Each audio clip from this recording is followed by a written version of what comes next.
we've had so many conversations about trying to scale CT, but we've been very intentional about doing it the right way and kind of taking our time. Because one, you have to have the right team in place. You have to have the right processes in place. You have to have the right mindset in place even. Because when you start to put pressure on your system or put pressure on the thing that you've been doing, inevitably things are going to break. And I think we've done that a few times. We've made some mistakes. I've made some mistakes around that. We're trying to do too much. But I think they're valuable lessons because we can actually relay that experience over to the customers and the clients that we work with. Say, hey, you're marching down the path that we've already gone down. You don't want to do that. So I'll pick on Kelcie first.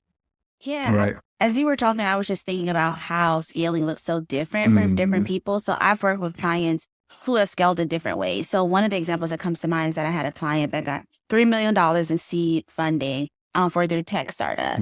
And at first it was just me and the founder. I was supporting marketing. That was the first investment that they made, which was a great one. And then we went on this sprint to get them investing dollars, and they had to scale by hiring using that money. So that money was to help hire engineers to build out the platform, to then go for another round of investing with a new platform to share. And so it was really interesting to kind of be on the ground floor of that, to see it done well by hiring really great talent. So the team was, submitted resumes, and they did a really great job vetting the individuals. And I kind of thought, like, these guys are really smart. They get paid a lot. And, they were taking pay cuts because they believed in this vision, which is another good point, that they had this loyalty and energy for the brand, even if they could go somewhere else like Amazon and make, maybe twice as much. And so they're still all together, I feel like 3 years in, still building, still evolving the brand. And so that was a really great way to see scaling with money. That's like one side of it, scaling with some dollars.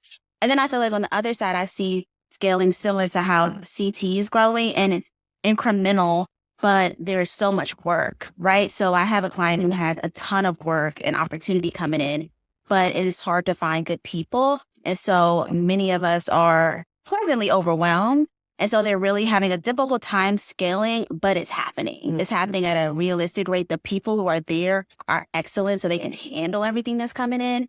And so I kind of look at that as an example for my agency as well, because I get nervous, like trying to scale and try to hire out. Like, what do you all think about that? And just like personnel, right? Like loyalty to your brand, loyalty to what you're building. It's scary.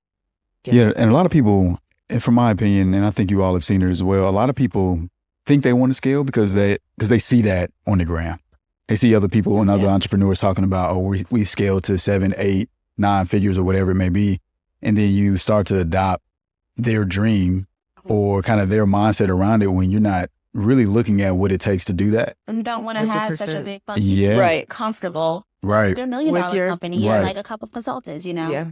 Yeah, because everybody, to your point, everyone's version of scaling looks different, and it should look different.